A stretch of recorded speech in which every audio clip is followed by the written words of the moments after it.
Ketika sudah lulus kesehatan, lulus psikologi dan akademik, itu ada pemanggilan terakhir lagi oleh PLN. Nah, setelah panggilan terakhir saya diklat ke Bogor. Nah, saya udah bilang tuh, Bu, ini ke Bogor, Bu.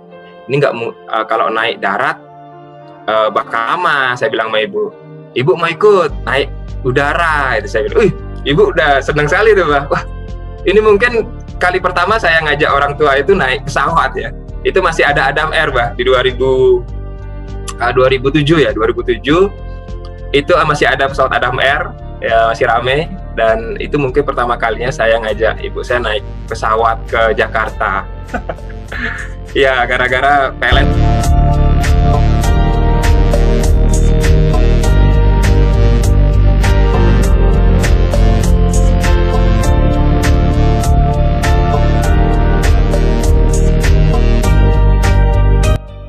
Alhamdulillah, pagi ini hari apa, Dek? Hari Rabu, Bah, sekarang. Hari Rabu, 21 di Bali hari Rabu nih. Hari Rabu tanggal 21 Juli 2021. Setelah kemarin saya dari Palembang, mampir dulu di Cilegon. Nah, sekarang saya langsung ke Bali, pagi-pagi ke Bali nih.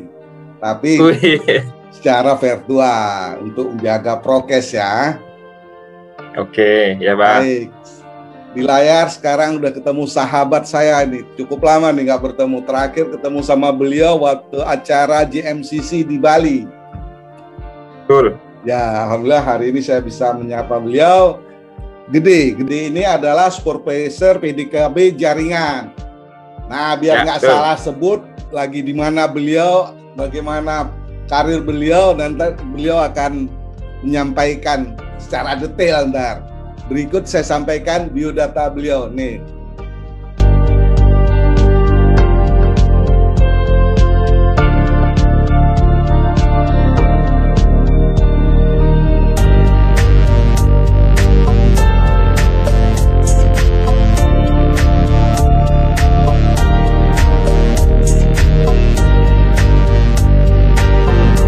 Barusan kita sudah saksikan bersama ya CV atau biodata dari Gede. Nah, Gede mungkin bisa cerita biodata tadi, Gede. Ya, baik, Bah. Selamat pagi, Abah Muhar. Teman-teman semua, PDKB seluruh Indonesia. Salam sejahtera untuk kita semua. Mudah-mudahan sehat semua ya. Amin. Tengah pandemi Corona, mudah-mudahan semua personil PDKB senantiasa diberikan keselamatan dalam bekerja juga kesehatan. Oke, Bah, makasih nih udah diundang di channelnya Abah nih, channel Abah Muhar Corbuzier. Mudah-mudahan channelnya tambah besar, Bah, tambah sukses. Amin, amin. Jadi benar seperti yang disampaikan Abah, kebetulan saya sekarang bertugas di Bali. Untuk saat ini sebagai supervisor PDKB jaringan ya, dari 2020 kemarin ditunjuk untuk mengemban tugas sebagai supervisor PDKB jaringan. Jadi kalau diceritakan kisah asal mula, Bah, ya, mungkin banyak juga ya, banyak ceritanya ya. Ketika kita pertama kali diterima di perusahaan kita yang tercinta PLN. Jadi awal mula itu di 2007 gitu, Bah, ya. Saya ikut seleksi di regional, dulu masih regional Jawa Timur dan Bali. Itu dulunya saya jadi penjaga warnet, Bah. Jadi ketika lulus 2005, saya sambil kuliah, sambil kerja, biar nggak bebani orang tua. Jadi nyari uang sebagai penjaga warnet, dapat informasi lowongan PLN di 2007. Akhirnya ya cobalah ikut-ikut, dan ujiannya itu di Jawa Timur waktu itu, di Malang. Itu saya ingat pertama kali saya ke Jawa itu ya, ke Malang itu untuk ikut ujian penerimaan PLN di satu operator dan pemeliharaan di Garduindo. Ya udah, saya ikut. Pertama tes fisik tuh, Bah, di Malang. Tes fisik kita disuruh manjat tuh, saya ingat sama teman-teman banyak tuh dari Bali juga, disuruh manjat ketinggian kalau salah 12 meter ya, 10-12 meter. Kemudian saya paling ingat tuh pas tes lari tuh, Bah. Pas tes lari karena ujiannya itu pagi hari ya, pagi hari saya belum buang air gitu. Pas lari perut sakit. Pas lari perut sakit, jadi ininya bukan ke bebannya, bukan ke ininya larinya, tapi nahan perutnya gitu, nahan perutnya biar nggak ini boncor. Akhirnya ya dengan penuh perjuangan kita lolos lah dari tes fisik itu. Kemudian dipanggil kembali untuk ikut ujian tes psikologi, ada di sana ya, tes akademik. Bolak-balik tuh dari Bali ke Surabaya terus, berapa minggu sekali kami ke Surabaya untuk ikut tes, lulus, dipanggil lagi, tes kembali, lulus lagi, dipanggil lagi. Akhirnya terakhir tes wawancara tuh. Tes wawancara lucu lagi, Bah. Itu sampai ibu tuh nanyain tuh, "Deh, kamu nanti nggak dimintain uang tuh?" Nanti terakhir dimintain uang nanti buat biar lulus gitu. Kan biasa tuh kalau dulu udah parno duluan bayarnya tuh, ibu udah nyiapin uang nih, pokoknya nanti kalau ditanyain masalah uang ibu ada gitu. Yang perjuangannya ibu ya seperti itu, Bah. Tapi ya syukur ya, di wawancara itu nggak sama sekali nggak ditanyain masalah itu ya, masalah uang atau membayar sih bayar. Saya salut sekali dengan penerimaan PLN saat itu, dan bahkan mungkin banyak seperti sudah yang dibilang teman-teman ya, kita nggak perlu bayar, malah kita dikasih konsumsi, kadang dikasih konsumsi ya, setiap tes dikasih konsumsi, udah senang banget udah kita dikasih nasi kotak itu setiap tes itu. Kemudian terakhir itu saya di Bogor itu transportasi saya dibayarin, Bah, sama PLN. Luar biasanya perusahaan kita itu, dan saya rasa wah ini kayaknya bagus ini, luar biasa untuk kesejahteraan dan masa depan saya pikir, karena emang perusahaan tidak mengambil kredit dari kita gitu, tapi memberikan luar biasa kredit buat kita gitu. Dan syukur di tes wawancara itu kita lulus dari 24.000 kalau saya nggak salah, Bah, 24.000 penerimaan se-Jawa dan Bali untuk D1 pemeliharaan dan operator Gardindo saat itu.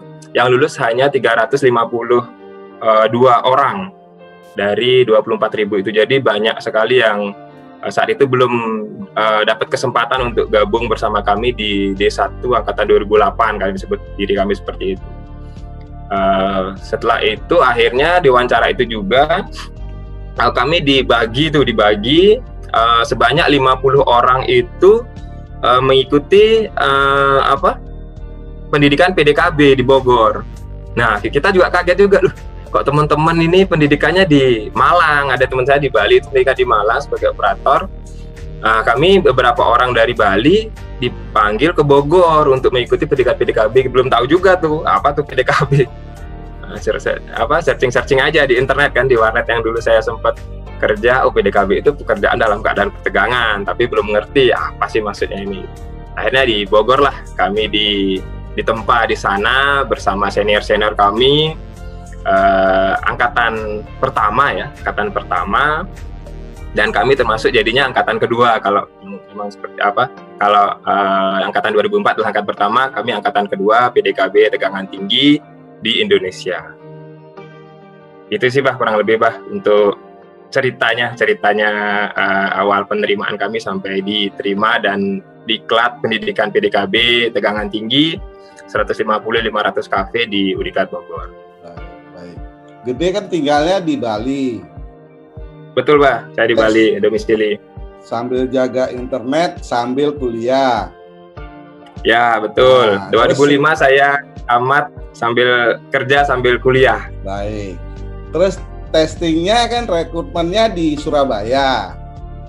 Ya, betul, Bah. Nah, apa sebelumnya udah pernah ke Surabaya, Gede?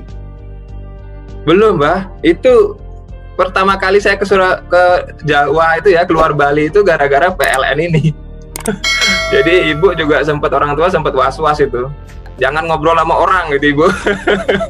Nanti takut dihipnotis gitu. Aduh, sendirian, Bah. Sendirian saya sendirian berangkat. Lewat mana? Lewat darat, udara? Lewat darat. Bis malam dulu. Masih rame tuh. Bis malam. Sendirian dan ngumpul di sana, ketemu di sana sih sama teman-teman di Bali ya. Kenalnya di sana lah, di tempat tes. Berarti lewat penyeberangan ya? Banyuwangi. Ya, betul, Pak. Banyuwangi, Gilimanuk, Ketapang. Nah, itu berapa lama perjalanan? Mungkin ada teman-teman belum tahu, nyebrang dari Bali via darat ke Surabaya, perjalanan sendiri Surabaya. Berapa lama? Pokoknya 10 sampai 12 jam lah, Bah. Jadi kita itu berangkat jam 6 sore ya, sampai di Surabaya itu jam 5 lah, jam 5 pagi. Jadi numpang tidur di numpang tidur di dalam bis. Terus langsung paginya ke lokasi tes. Itu, langsung di lokasi tes. Paginya langsung tes. Oh. Tapi siangnya kan dikasih makan. Iya, siang habis tes dikasih makan sama PLN. Terima kasih PLN. Nasi kotak, Bah. Wah, itu sudah senang sekali gitu. Alhamdulillah. Terus selesai tes balik lagi ke Bali. Iya, sorenya ke Bungur kita. Ke Bungur cari angkutan. Dulu cari angkutan yang paling murah sudah, karena udah modal kan pas-pasan. Udah yang murah aja lah, nggak usah eksekutif. Yang penting nyampe di Bali gitu. Berapa kali? Perjuangannya loh. Berjuang berapa kali tuh balik Bali Surabaya? Kan? Kalau nggak salah saya itu tes 5 kali, Bah. 5 kali. Jadi ya 5 kali bolak-balik ini. Cuma ring waktunya kan nggak tiap minggu ya. Kalau nggak salah saya itu 2 minggu sekali. 2 minggu sekali hasil keluar berangkat. 2 minggu lagi hasilnya keluar berangkat. Jadi ada jeda waktunya. Pengumumannya ngelihatnya lolos ke selanjutnya di mana? Lihatnya di mana? Nah, itu di internet itu, Pak. Di warnet. Jadi di share via apa? Via website ya, webnya PLN kalau nggak salah saya dulu. Itu ada nomornya masih aja nih. Syukur ya, masih nomor tesnya masih bercokol terus di penerimaan. Berarti di warnet lihatnya ya? Iya, sambil kerja sambil liatin. Oh, gitu. Berapa lama waktu itu di warnet kerjanya? Ya itu, Bah, 2 tahunan saya sempat kerja di warnet untuk ya sambil kuliah sih ya, untuk biaya kuliah juga. Saya masih ingat itu bayarannya masih 15.000 ya kalau nggak salah per shift itu. Setiap shift jaga dapat 15.000. Oh. Dikumpulin tiap bulan. Oh. Buat bayar SPP. Oh, buat bayar pendidikan ya. Oh, satu shift 15.000 ya? 15.000. Lumayan lah buat makan sama bensin dulu, Bang. Ya, alhamdulillah. Itu tahu rekrutmen waktu itu dari siapa? Nah, ada tuh temen kita di kampus. Nah, kan banyak juga orang PLN ya, Pak. Jadi ada juga orang PLN. Namanya saya masih ingat tuh, Pak Nyoma Sugiharto namanya. Itu sekarang dinas di Bali Timur. Itu ngasih lowongan buat teman-teman yang masih nganggur lah dalam tanda kutip itu. Ayo ikut nih tes PLN gitu. Nah, udahlah saya ikut aja, ini keren nih kayaknya PLN nih gitu kan. Soalnya lihat si Pak Sugiharto juga, keren orangnya nih, penampilannya keren kalau ke kampus. Aduh, ikut aja lah. Sejahtera lah ya. Sejahtera lah kelihatannya. Ya syukur, Bah, sampai sekarang. Mudah-mudahan masih sejahtera di zaman pandemi ini. Amin. Luar biasa PLN buat karyawan. Amin. Terus pendidikan sendiri waktu itu di mana? Kuliah dulu di S1 atau gimana? Saya kuliah S1 langsung kemarin, Mbak. Pertama 2005 tamat SMA, saya langsung kuliah S1 di Teknik Elektro. Awalnya di Teknik Elektro di Udayana. Ya sambil kerja itu, terima di PLN. Akhirnya saya keluar dari Teknik Elektro, lanjut lagi ke Teknik Sipil, sehingga karena emang jam kuliahnya emang udah nggak bisa ditolerir dengan jam pekerjaan ketika saya diterima. Gitu. Baik, yang jadi di Jakarta, bentar, Gede. Yang di Jakarta dulu, yang di D1 itu? D1 Teknik Elektro, Pak.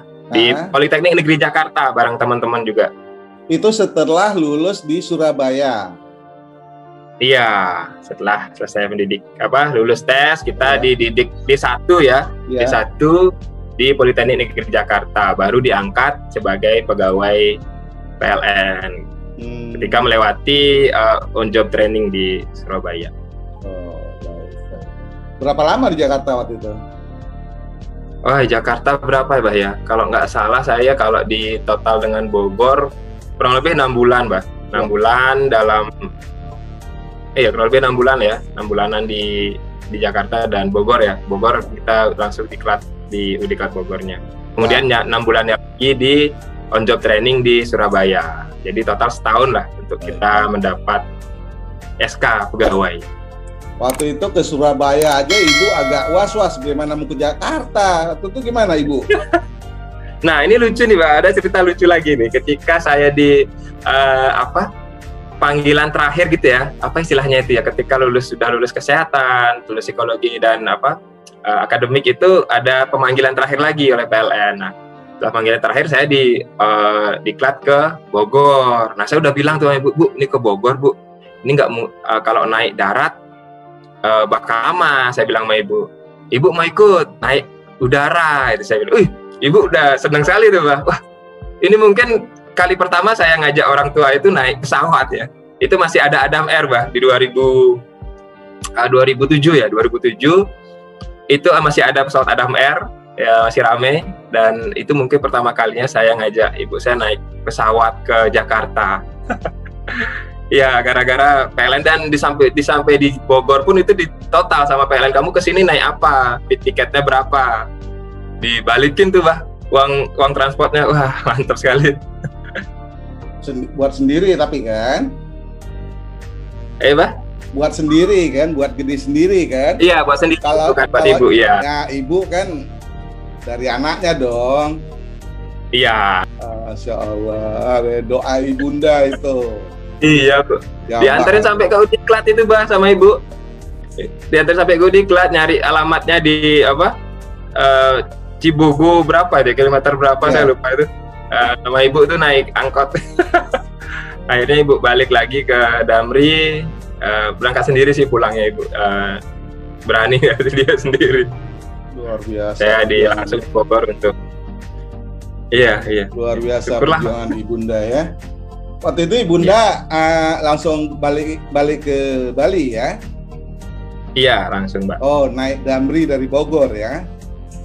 Iya. Oh, waktu berpisah gimana tuh ibunda ada pesan apa lagi tuh?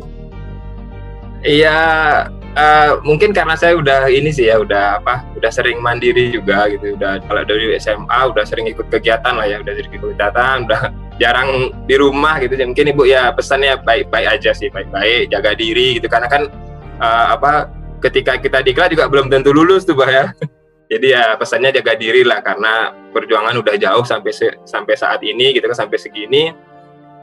Kalau nggak bisa jaga diri, takutnya malah gagal gitu nantinya ketika penerimaan pegawai. Pesannya Ibu gitu aja sih, ingat keluarga di rumah gitu. Perjuangannya udah jauh, jangan dikecewain gitu. Ya Bu, maksudnya ya itu yang saya pegang selama di pendidikan. Baik. Selama di Bogor berapa lama itu? Latihan apa aja di Bogor? Wah banyak Bah. Pertama kali saya turun, kalau di Bogor kan turun tuh Bah, naik motor, naik mobil ya dari Satpam ya, naik mobil dari Satpam, diantarin Satpam, saya ditunjukin tower 500 cafe.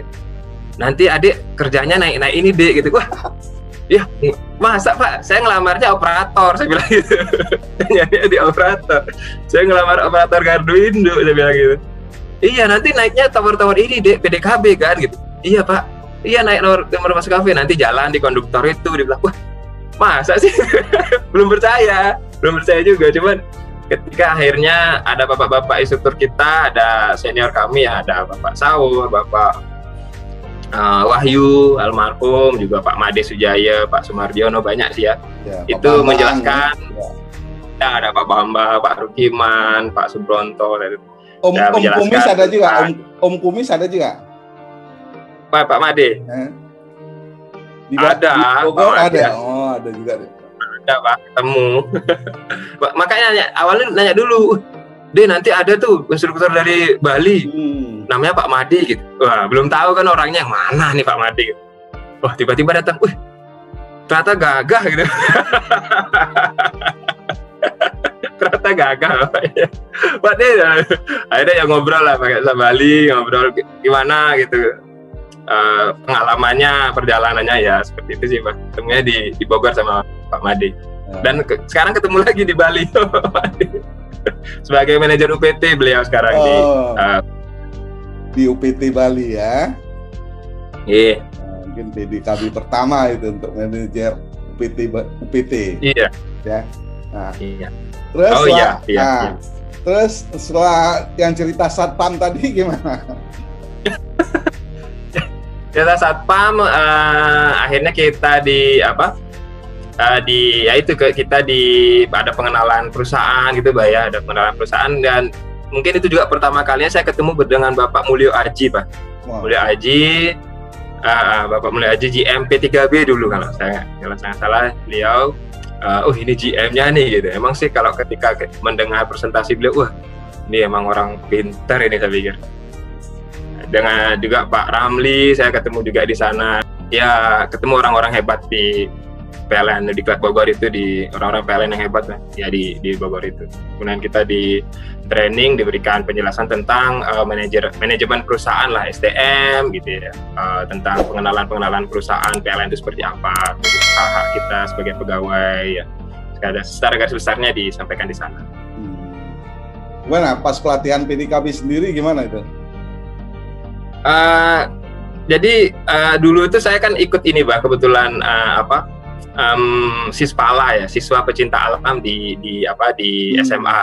Nah, di ekstra itu sering tuh memang kegiatannya sih emang kegiatan replik gitu ya, sering naik climbing gitu. Jadi ketika mendapat tugas dan latihan naik tower gitu, saya merasa seperti deja vu, pengulangan kembali. Oh ini kayaknya nih pernah lah saya lakukan ini gitu. Jadi tentang ketinggian pun memang saya sudah biasa di SMA gitu. Cuman memang kalau di tower kan memang lebih tinggi ya, 40 sampai 50 meter gitu. Karena kita sudah dipercayakan gitu ya. Saya masih ingat dengan Mas Aryo tuh, Mas Aryo Tiger itu sempat training saya tentang ketinggian di tower 150. Itu saya disuruh lepas tangan tuh, Pak. Percaya sama sabuk ya, sama APD kita, full strap dan juga harness kita. Ngobrol banyak sih juga sama Mas Aryo waktu itu. Pengalaman beliau di PDKB, dan ya dari sana kita yakin bahwa memang safety kita memang ya kita berserah sepenuhnya terhadap safety kita di atas ketinggian itu. Mas Aryo sendiri sekarang berkantor di kantor INE P3B Sumatera di Pekanbaru. Tapi apalagi pas pelatihan mungkin diawali dengan offline dulu ya.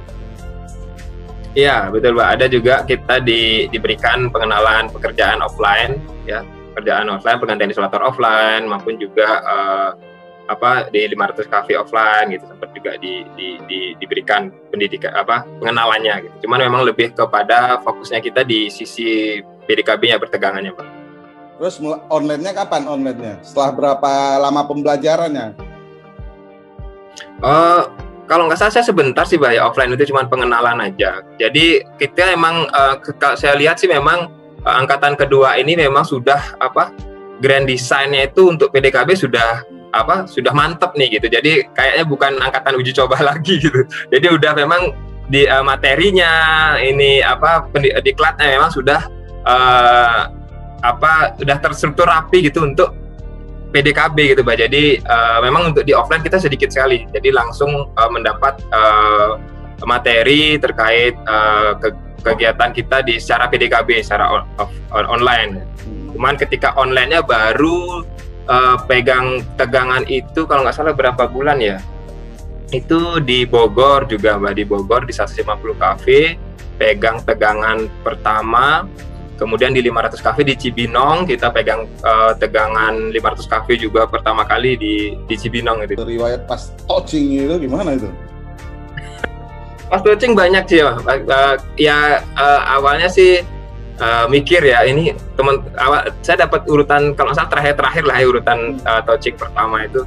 Saya mikir teman-teman ini sukses semua, gimana nanti kalau pas kita malah gagal gitu kan. Wah, itu memang campur aduk sih perasaannya, karena kan kita tahu kalau listrik di rumah aja udah bikin kayak gitu kalau setrum kan, apalagi di 150 cafe waktu itu. Ya kita beraniin aja lah, karena sudah mendapat materinya, teorinya seperti apa, kemudian juga di sana ada pengawas pekerjaannya, dan pekerjaan juga sudah sesuai dengan standar prosedur yang benar gitu kan. Ya kita mencoba memberanikan diri, dan ternyata ketika dipegang itu nggak ada apa-apanya gitu. Jadi ya ada api-apinya itu ya, wah keren. seru juga. Cuma ketika dipegang ya udah kita menyatu dengan konduktor dan siap untuk bekerja saat itu. Dan memang seru sih ya, seru ya. Mungkin pengalaman yang luar biasa ketika megang tegangan 150 kV, dan mungkin nggak semua orang bisa melaksanakan ataupun mendapat kesempatan itu gitu. Apalagi di 500 kV malah lebih kita karena pertamanya di 150 sih Bah, jadi 500 kV udah ini aman, ini sudah tinggal pegang aja nih gitu, udah mantap dan tekad bulat lah untuk megang 500 kV di Cibinong waktu itu. Berarti orang Bali kedua yang touching 150 500 kV ya. Setelah Pak Made Sujaya. Ya, kalau kemarin cerita Mas siapa tuh? Mas Chandra. Mas Chandra itu orang pertama di Cilegon itu. Putra Cilegon yang megang pertama kali. Gundala. Putra 100. Tapi baik, setelah melewati proses pembelajaran itu dipulangin kemana lagi? Akhirnya kita dapat tugas on job training di tempat penerimaan kembali Bah, di region Jawa Timur dan Bali, di Surabaya tepatnya. Dan di bawah asuhan atau kepemimpinan Bapak Sumardiono dan Bapak Made Sujaya di Surabayanya itu. Kembali lagi ketemu lagi sama Pak Made. Di Surabaya udah keliling sih Pak, kita keliling di Lemas Cafe maupun di 150 karena lingkup Surabaya kan lumayan luas juga tuh, dari Madiun sampai Bali. Jadi ya lumayan komplit juga, dapat pengalamannya di 500 maupun di 150 juga. 6 bulan kurang lebih saya di sana. SK pengangkatan di Surabaya Bah, pertama 2008 Agustus saya diangkat di Surabaya bersama rekan-rekan yang lain ya, rekan-rekan yang lain di sana. Ya penugasan awalnya di Surabaya sih Bang. Kemudian kalau nggak salah lagi 4 bulan atau 5 bulannya akhirnya Surabaya dipecah lagi. PDKB-nya dipecah ke Bali, SRB, Subregion Bali. Akhirnya putra-putra daerah itu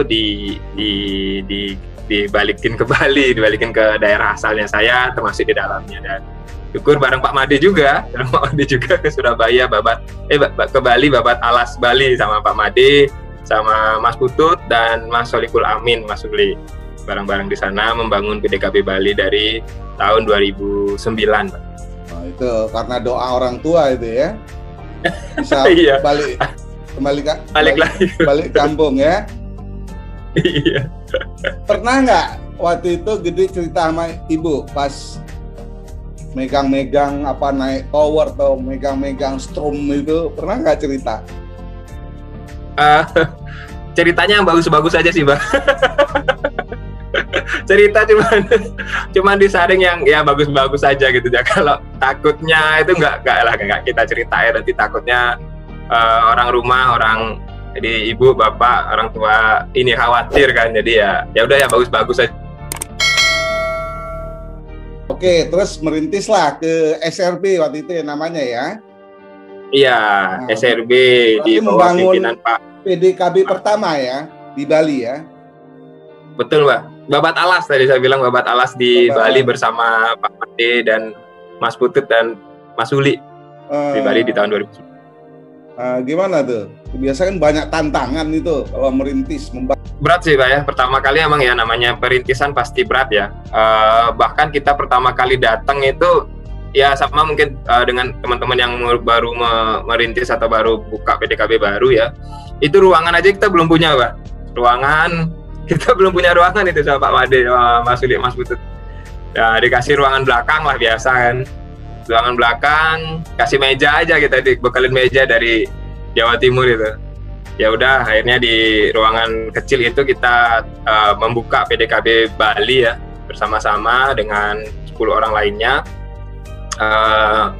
Dengan ruangan seadanya, dengan meja yang seadanya juga, kita pelan-pelan membangun PDKB Bali sehingga akhirnya bisa seperti sekarang ini, Bah. Ya berkat perjuangan dari Bapak Made Sujaya dan senior-senior kami, ada Mas Putut dan Mas Uli juga di sana. Baik, berarti sekarang udah ada gedung PDKB ya? sekarang syukur alhamdulillah sudah Bah, sudah mapan lah istilahnya ya. Sudah ada gudangnya, sudah ada ruangannya, sudah ada ruang rapat, sudah bagus lah Pak ya. Baik.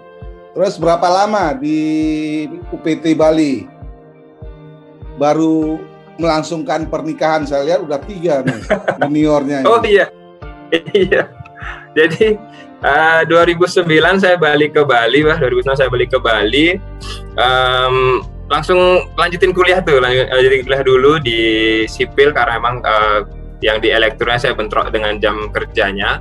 Akhirnya saya tamat di 2013 gitu ya. 2013 saya tamat, langsung nikah tuh sama istri di tahun 2013. Itu lucu juga Bah, ketika mau nikah sama istri. Berarti nikah kuliah dulu ya? Ya. Nah, kuliah jadi itu Bah ceritanya Bah. Gimana itu? Ketika mau nggak waktu kuliah gimana? Membagi waktu sendiri gimana Gede? Kan itu udah kerja kan? Oh ya. Kuliahnya sore saya Bah. Kuliah saya ambil yang eksekutif, kerja jam sampai jam 4 ya. Pulang kerja jam 6, udah mulai sampai jam 9. Ya gitu aja terus tiap hari. Sampai 4 tahun akhirnya saya lulus. Berarti karena udah sejahtera, karena di PLN kelasnya juga eksekutif ya? Enggak. Nah istilahnya lah Pak ya, kelas eksekutif bukan kuliahnya. Khusus soalnya itu. Ya khusus karena jamnya malam. Ya itu dibayar dari hasil kerja di PLN tadi ya. Sekarang udah punya penghasilan tetap, langsung kuliah. Terus setelah tamat kuliah? Baru tuh nikah. Kemarin saya mau nikah, mau bilang sama bapak mertua Pak, mau nikah. Oh jangan dulu, tamatin kuliahnya dulu, bapak bilang gitu. Padahal saya udah pegang SK pegawai itu Pak. Itu SK pegawai gak diterima bapak. Tamatin dulu kuliahnya biar selesai. Mungkin maksudnya bapak biar nggak kecampur aduk kali Pak ya. Maksudnya bapak biar selesai dulu urusannya satu-satu, baru kamu ngelanjutin ke jenjang pernikahan gitu ya. Syukur 2013 saya selesai sarjana S1, menikah dengan istri, dan sampai sekarang sudah dikaruniai 3 buah hati Pak. Alhamdulillah. Itu waktu melamar pakai baju oranye apa itu? Enggak. Karena dulu kirain kan pegawai pos kita. Wearpack dulu yang oranye belum setenar sekarang. Belum Mbak. Itu kan ya kalau nggak salah masih warna biru ya. Warna biru gelap ya. Karena PDKB masuk, kalau saya nggak salah, memberikan effort yang luar biasa, impact yang luar biasa, sehingga banyak yang ngambil ini acuannya ke PDKB itu. Jadi wearpack-nya jadi warna orange sekarang. Waktu ngelamar cerita bahwa udah kerja di PLN gitu. Tugas di mana, kerjaannya apa gitu. Nah, itu gimana tuh? Kerjaannya apa gimana nih? ya sebenarnya udah bilang juga sih sama istri ya, sama mertua juga. Ini kerjaannya megang-megang tegangan nih, saya bilang gitu. Tegangan tinggi, yang mana istri kan nggak tahu tuh Bah, tower 150 kV nggak tahu. Itu yang di jalan, yang di Gardu Induk Sanur, saya bilang yang tinggi. Wah berani itu ya kan? Ya berani ya, tapi saya jelaskan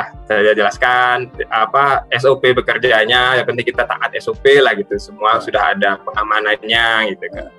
Saya pikir dia bilang juga bahwa PDKB ini juga pekerjaan yang saya bilang kebanggaan saya menjadi seorang PDKB, karena ya ini nggak semua orang bisa mendapat kesempatan bekerja di bidang ini gitu kan. Cuman beberapa orang aja, dan ini masih spesialis saya bilang ya, karena memang belum banyak orang yang berkecimpung di bidang PDKB tegangan tinggi saat itu. Dan ya syukurlah istri mengerti dan mengerti dengan konsekuensinya gitu. Saya bilang bahwa saya juga nggak bisa kerja bisa juga malam-malam tuh ada pekerjaan emergensi, saya harus tugas, saya bilang gitu. Bahkan bisa menginap, kadang ada pekerjaan di luar kota, saya harus menginap, dan harus mengerti dan memahami konsekuensi ketika nanti berumah tangga. Saya ya sampaikan seperti itu sih guys. Terima lah ya. Ya terima, karena melihat PLN-nya juga mungkin. PLN masih bagus Pak. Baik. Sekarang udah 3 ya Juniornya 3 Sekarang ya? Juniornya 3, Bah. Yang paling besar? Yang paling besar sudah kelas 2 SD. Yang kecil kembar nih Pak, kebetulan yang kecil yang kedua, ketiga. ini ininya Pak Rukiman nih, dapat teorinya Pak Rukiman. Dapat langsung saya praktekin. Pak Rukiman 2 kali. 2 kali, Pak, luar biasa Bapak itu. Iya, 2 kali ya. 2 kali langsung 4 beliau itu. Kembar. Yang kedua dan ketiga, iya Pak, 7 anaknya Pak Rukiman itu. Betul. Kalau main futsal itu dapat pemain cadangan 2. Iya. Baik. Gede, untuk inovasi sendiri di PDKB UPT Bali gimana, Gede? Inovasi, kalau PDKB kan memang langganan tuh Bah, kalau inovasi ya memang harus, ya kita harus ikut lah gitu. Kalau ditanamkan oleh bapak-bapak senior kami, harus ikut lah, tiap tahun harus ada yang kita keluarkan. Ya memang kita sering ikut inovasi dari tahun 2009 pun ketika di Bali kita sudah ikut sering inovasi. Cuman mungkin pencapaian tertinggi kami di tahun 2017 Bah, sampai lolos ke regional. Ketika itu lombanya di Banjarbaru. Namun memang mungkin belum beruntung dan belum maksimal, hasilnya belum sampai lolos ke nasional, Pak. Di masa-masa pandemi sendiri di sana gimana? Suasana di sana teman-teman wabil khusus PDKB, teman-teman PDKB gimana gitu? Di tengah pandemi ini juga seperti saya rasa juga bahwa PDKB dituntut benar-benar bekerja maksimal, Pak, ya, karena ya kita pelayanan dan memang di sisi pekerjaan kritikal ya, karena sistem itu nggak boleh padam ketika memang dipelihara dan diperlukan perbaikan gitu. Tengah pandemi ini teman-teman saya rasa tetap semangat Pak, ya, di Bali. Kami menjalankan kegiatan juga melihat daripada komposisi personil gitu ya. Memang ada beberapa personil yang tiap minggunya itu ada yang di WFH-kan, ada juga yang masih bertugas gitu. Jadi emang kami menjaga stamina dan kondisi personil memang benar-benar prima gitu Pak. Jadi nggak full semua personil untuk ikut bertugas di lapangan, tapi kami mengkondisikan sehingga bisa berjalan secara simultan gitu untuk pekerjaan juga berjalan dengan baik. Terakhir kerja online di mana, Dek? Terakhir kerja online kemarin kita di Amlapura tuh Bah, di Karangasem, dekat pantai juga sih. Jadi kondisi korosinya tinggi. Biasa kalau Bali ya musuh kami ya korosi dan karat ya. Karat. Seperti yang belakang itu ya, backgroundnya itu ya. Iya, sengaja saya pakai background pantai nih biar kayak di Bali. Pengen nyemplung aja saya itu. Gimana suasana kerja waktu itu online itu Dek? Ya, seperti biasa sih Mbak ya, kita kerja di Bali ya ada online-nya, kadang juga kita melaksanakan pekerjaan offline gitu. Dengan orang-orang yang baru nih kebetulan Mbak, kita ketika di 2021 ini saya termasuk senior juga jadinya di sini. Ketika ada beberapa generasi penerus kami yang ikut, dan generasi terbaru adalah generasi PDKB tahun 2021 Mbak. Jadi ketika kita ajak kerja di Amlapura kemarin di Karangasem, ya mereka menunjukkan usaha yang baik lah, ya, usaha yang luar biasa baiknya, semangatnya masih tetap tinggi, dan kita sebagai senior di sana harus tetap menjaga semangat mereka agar tetap membara. Jadi tetap menjalankan kaidah safety dalam kerja, SOP tetap dijalankan, dan yang pasti tetap semangat untuk dalam kerjaan. Baik. Saya lihat itu pohon kelapa angin ya. Iya. Gerak-gerak Pak ya. Angin kelihatan gitu. Angin cukup enak itu kalau bermain layang-layang. Sepoi. Bermain layang-layang. Gimana itu suasana saudara-saudara kita yang bermain layang-layang? Ya boleh sih bermain layang-layang mungkin pada tempatnya ya. Betul, terus kalau antisipasi dari teman-teman di sana gimana gitu? Mungkin ada yang dekat instalasi atau dekat stasiun PLN, gimana tuh antisipasi dari teman-teman sendiri?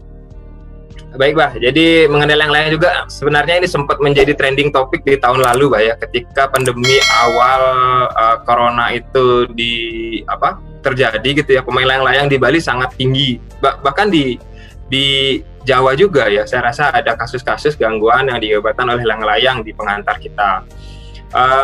Di tahun ini juga masih sama, Bah, masih tinggi juga untuk pemain layang-layangnya, apalagi di Bali itu layangnya kan nggak seukuran apa ya, ukurannya udah ukuran rumah, Bah, besar-besar, 3 meter, 4 meter layangan di Bali, dan itu sangat berpotensi menyebabkan gangguan di instalasi kami gitu.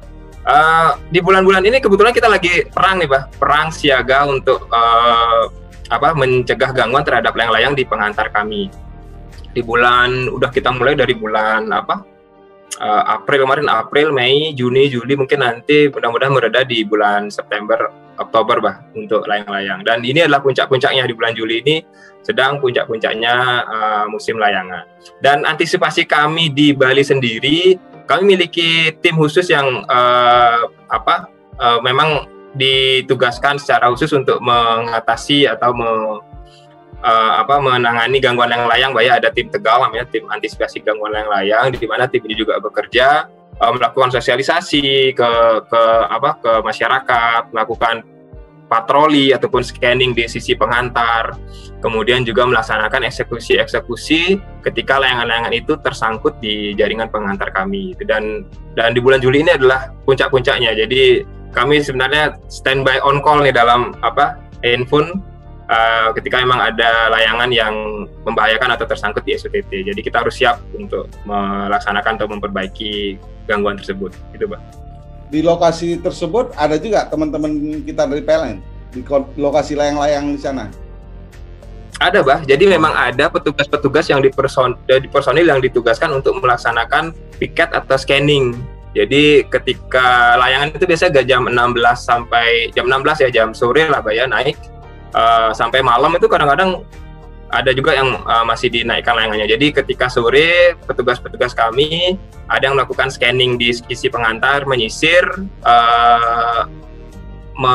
men-scanning layangan. Kalau memang berbahaya, kita minta pemainnya untuk menurunkan atau menjauhkan layangannya dari pengantar. Dan melihat juga kalau misalnya ada layangan yang tersangkut, itu kita segera eksekusi dari petugas-petugas kami yang melakukan scanning di sekitar pengantar itu.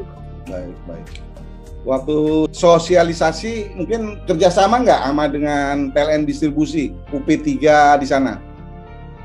Iya, betul, Pak. Sosialisasi kami bekerjasama dengan PLN distribusi juga melalui media sosial, melalui radio. Kemarin kita sempat audiensi dengan gubernur terkait dengan bahaya layang-layang ini, sehingga harapan kami aparat-aparat di pemerintahan juga ikut bergerak menyampaikan ke warga masyarakatnya bahwa bermain layang-layang ini berbahaya apabila dilakukan di sekitar atau dekat dengan pengantar gitu. Ya, harapan kami bisa terjalin kerjasama seperti itu.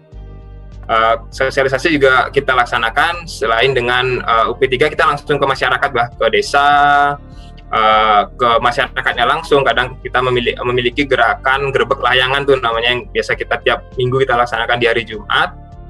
Itu kita langsung ke tempat-tempat yang memang hotspot ya, daerah-daerah panas yang banyak layangannya. Kita sosialisasi ke sana bersama teman-teman di UPT, bersama manajemen juga, menyampaikan bahwa bagaimana sih caranya bermain layangan yang aman buat instalasi dan juga buat masyarakat sendiri.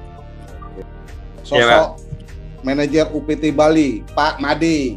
Pak Made gede ketemu Pak Made di waktu pembelajaran di Bogor. Ya, di Bogor. Kemudian ketemu lagi di OJT di Region Jawa Timur, Surabaya. Bali, di Surabaya. Sekarang ketemu lagi di UPT Bali. Gimana melihat sosok Pak Made di mata gede? Baik, Pak. Makasih banyak, Pak. Jadi ketika pertama kali mungkin ketika ketemu di Bogor itu, Pak, jadi ketika mungkin saya orang Bali gitu, ada senior kami dari orang Bali juga, otomatis kita akan merasa ada yang melindungi nih gitu ya waktu di Bogor, karena kan nggak ada temennya kita, Pak, cuman angkatan-angkatan kita aja gitu. Ketika ada bapak gitu ya yang kita anggap bapak di sana datang, ada Pak Made nih gitu. Nanti ada apa-apa atau kita bisa berkeluh kesah atau minta saran atau seperti apa, nanti ada yang melindungi kami lah gitu. Itu yang saya rasakan pertama ketika ketemu Pak Made.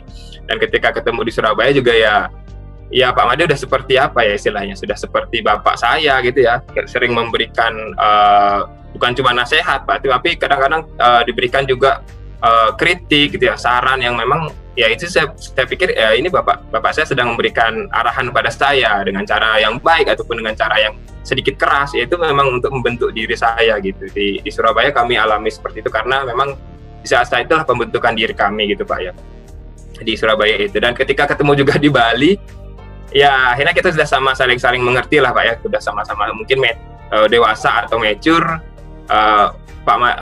Saya mengerti dengan Pak Made juga mengerti dengan apa yang biasa saya lakukan karena kita sudah mengenal cukup lama gitu ya. Jadi ya kami sangat menghormati beliau sebagai bapak, sebagai kakak di sana ya, sebagai senior.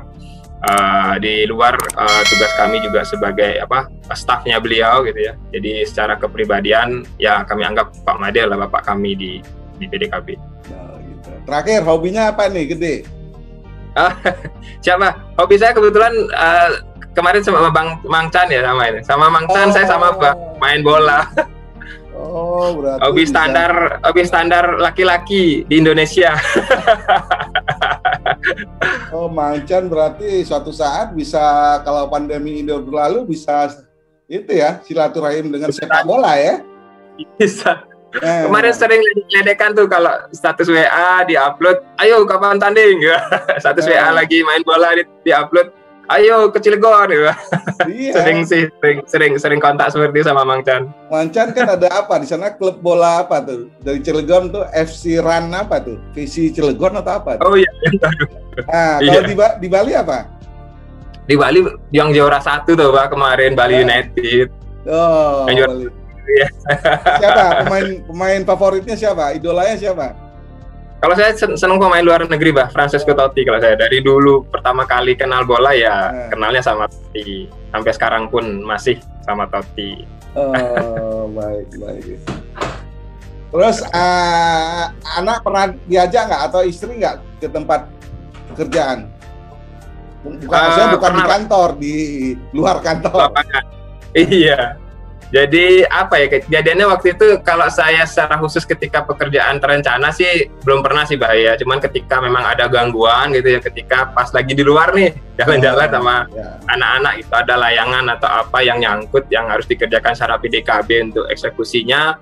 Nah itu ya mau nggak mau kita harus belok tuh, maunya ke jalan-jalan ke mall gitu ya, supermarket, akhirnya ya udah belok kanan untuk membantu atau menyelesaikan gangguan itu segera. Nah akhirnya ya istri sama anak-anak ya melihatlah gimana pekerjaan kami ketika menghadapi gangguan layang-layang di malam hari itu Mbak, di malam hari. Ya mereka dengan sabar sih menunggu kami di kendaraan sambil menyelesaikan pekerjaan emergensi layang-layang saat itu. Ya seperti itu. Kalau anak-anak kalau ngelihat tower apa komentarnya? Ngeri, serem dia karena kan tinggi ya. Dia sering nanya sih, papi berani naik itu gitu. Berani saya bilang itu kan udah aman, saya bilang gitu. Saya udah ada alatnya itu kak gitu. Udah aman, enggak apa-apa naik itu, tapi harus pakai alat. Kalau naik sendiri ya jangan, saya bilang gitu. Dia sih ya kagum kagetnya karena tinggi tinggi sekali itu dia bilang gitu. Nggak apa-apa kalau udah pakai alatnya naik, nggak apa-apa, udah aman, saya bilang gitu sih sama anak-anak. Sejak dini mengenal PLN ya, buat anak-anak ya, Pak. Baik, terima kasih nih Gede, pagi-pagi saya culik ini. Saya terima kasih Pak, udah bisa. Kalau siang udah susah nih hubungi orang-orang PLN nih, susah nih. Udah penuh nih, link jadwalnya. Udah penuh. Link Zoom-nya juga penuh. Udah penuh. Nggak tahu dalam waktu bersamaan bisa berapa itu, makanya selalu saya ajak pagi-pagi ya, biar nggak ganggu aktivitas di kantor ya. Baik, terima kasih Gede. Demikian silaturahim saya kali ini dengan Gede. Gede ini sebagai supervisor jaringan PDKB UPT Bali. Betul Pak. Salam buat teman-teman dan keluarga di Bali dan salam sehat. Baik Pak, terima kasih untuk teman-teman semua, Pak Muhar, semoga sehat-sehat juga di tempat kediaman, juga buat teman-teman PDKB tegangan tinggi seluruh Indonesia ya. Mudah-mudahan sehat di tengah pandemi ini, mudah-mudahan tetap berkarya dan tetap semangat. Terima kasih banyak. Selamat pagi rekan-rekan semua.